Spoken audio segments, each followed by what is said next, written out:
if you've been waiting for a sign to actually take action, this might be it. There's definitely something in the end of February I want to talk about. It's really interesting if we look at it from an astrological perspective. And there's this amazing article I just found on People, which is amazing because it gives me this deep impact, and I haven't think about it like that, so I want to share it. It's actually on February 24, the moon will reach its first quarter fast in Gemini, triggering a moment of tension that cannot be disregarded. You know, that's the moment in the lunar cycle where intentions meet resistance. Momentum builds and we're called to actively participate in our manifestations. So it's actually really amazing how they describe it, because at the first quarter, this point, it marks a turning point between planting the seeds and actually seeing the results. It's in between. You know, in between the action of actually planting seeds, it's already over. But you still can't see the results because you're in the middle between planting the seed and seeing the results. And that's where you need to focus and where you have to set the intention, you know, which is really important to stay like mindful and focused about your manifestations, your goals, you know, or even like the little things like sticking to your routine, you know, just go further with it. You're almost there to see the first results, which are gonna make you want it even more. So this is considered as a cosmic checkpoint, as you are forced to reassess everything from your choices to whatever's standing between you and your desires. Okay? So what is standing between you and your desires? That's the time to check in and look at it. Because you already planted the seed. You know what I mean? So it's the time to really reflect. What is still keeping you in the dark? What is still keeping you from actually getting what you want? It's a really good time to think about that, to maybe write it down, you know, and let it sit. You know, sometimes it's really deep things, sometimes it's really like superficial things. So you got to check in with this.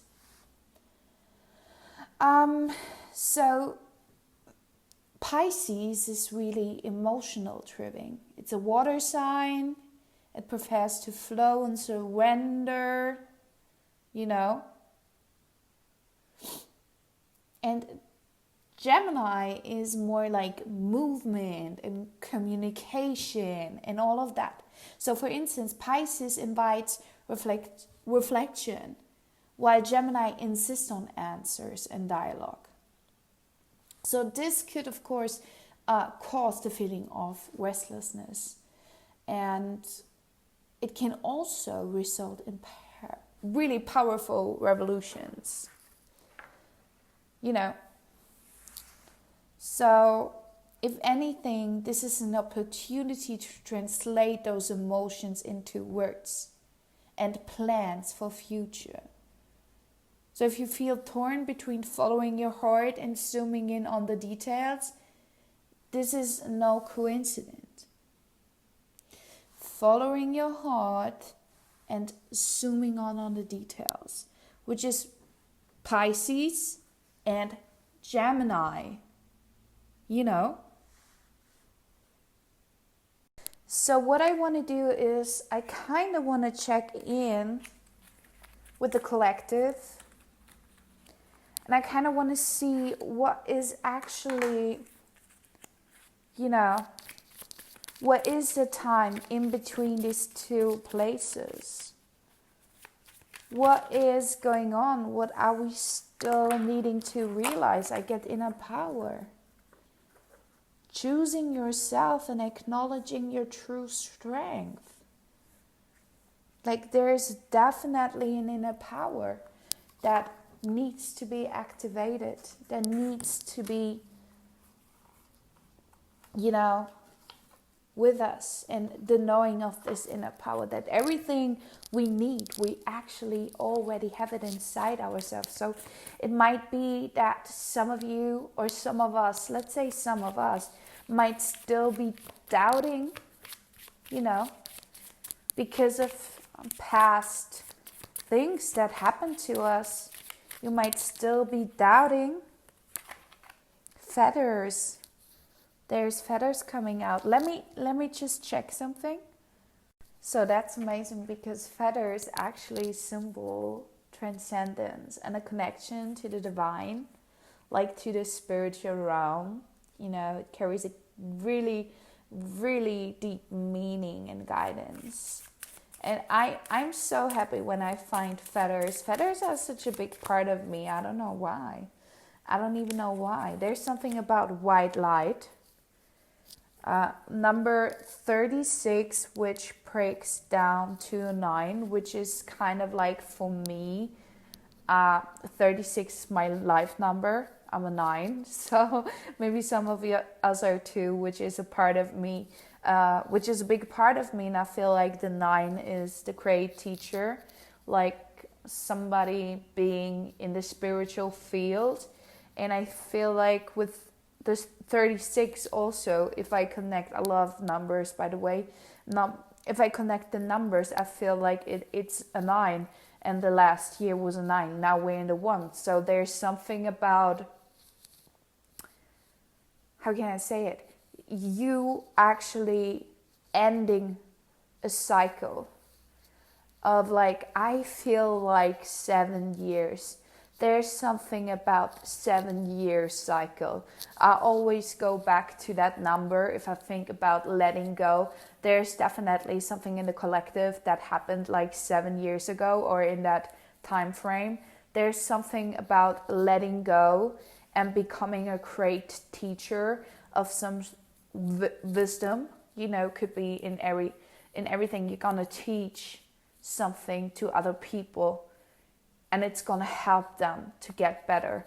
Meanwhile, you are also getting better. It's not like you're just giving and giving. You get something back, and it's such a spiritual, deep thing. Even if it's just a little thing, even if it's just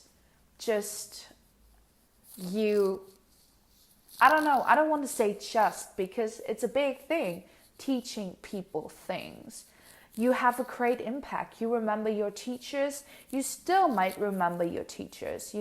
Some teachers had a great impact of you. And I feel like with the card 36, that's kind of like your way to teach people stuff. And maybe that might be like your goal in a way, to give some of the knowledge out there, to give some of that wisdom which you might have, which I can see with the 9, to the people. And also with the 36, with the 9, I also always have this thing of, okay, there's something you letting behind, a circle, this 7-year circle I talked about. And just, I see some new start. There's something about the transformation. There's something about the transformation physically.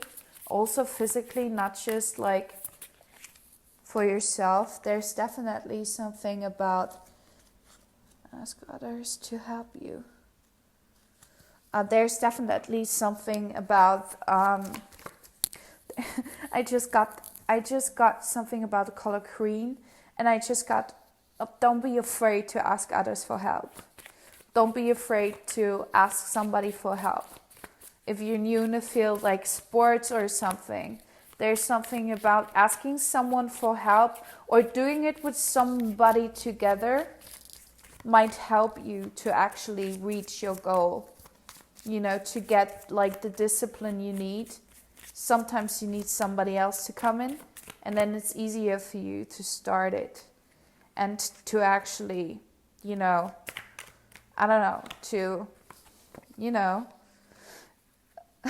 not stop it. You know what I mean, right?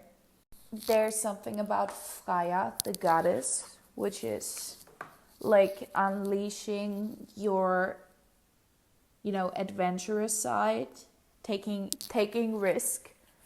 Maybe you're also afraid of taking the risk because right now, as we said, we're in the time in between.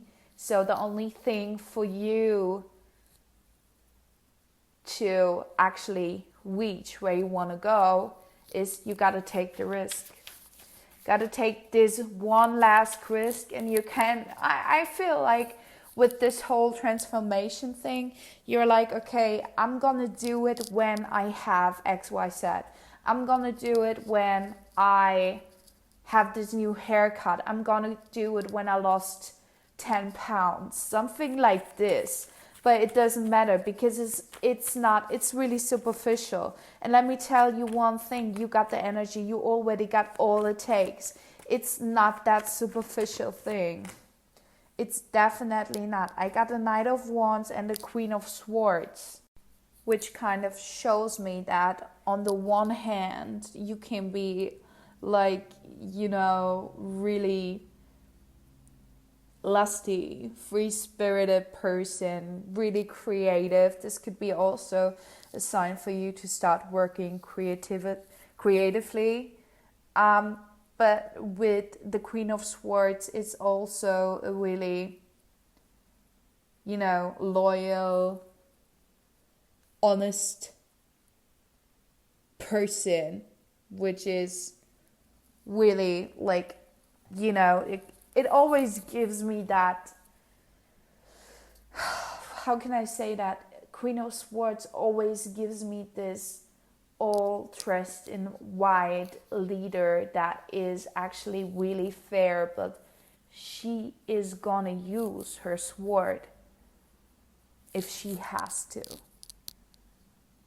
If you want to kill her, she's gonna kill you first type of vibe, And that's a good combination. There's like the head, the thinking, and on the other side we kind of have the intellect, the creativity. It's a really good combination, like being creative but also being able to do the business, which is something some people might lack. I see that duality actually coming together and being like the jackpot, you can't reach more. You can't actually go deeper. Then I got the Four of Wands just coming out. And the Four of Wands for a lot, it's the 1111 card. It's a really lucky card. So this coming out for the King of Wands and the Queen of Swords makes me feel really, really, really, happy. Because I feel like you're gonna have support with this. As we said before, you're not gonna have to do it alone. Even if you're right now on the point where you think you're gonna have to do it alone, you're not gonna have to do it alone, The right people and the right people are already in. They're already in. You just gotta sometimes be brave enough, going back to that, brave enough to share your ideas. Ask for help from others. My gosh, this is not within the next month. This is not a joke. Ask for help from others. It just came out. I took another deck. There's something about asking for help. And it's going to be able to become real within the next month. So in the beginning, we had this question, what do we still need to do in this checkpoint right now between planting the seeds and seeing the results? You got to take in some people for help. Don't be afraid to ask for help.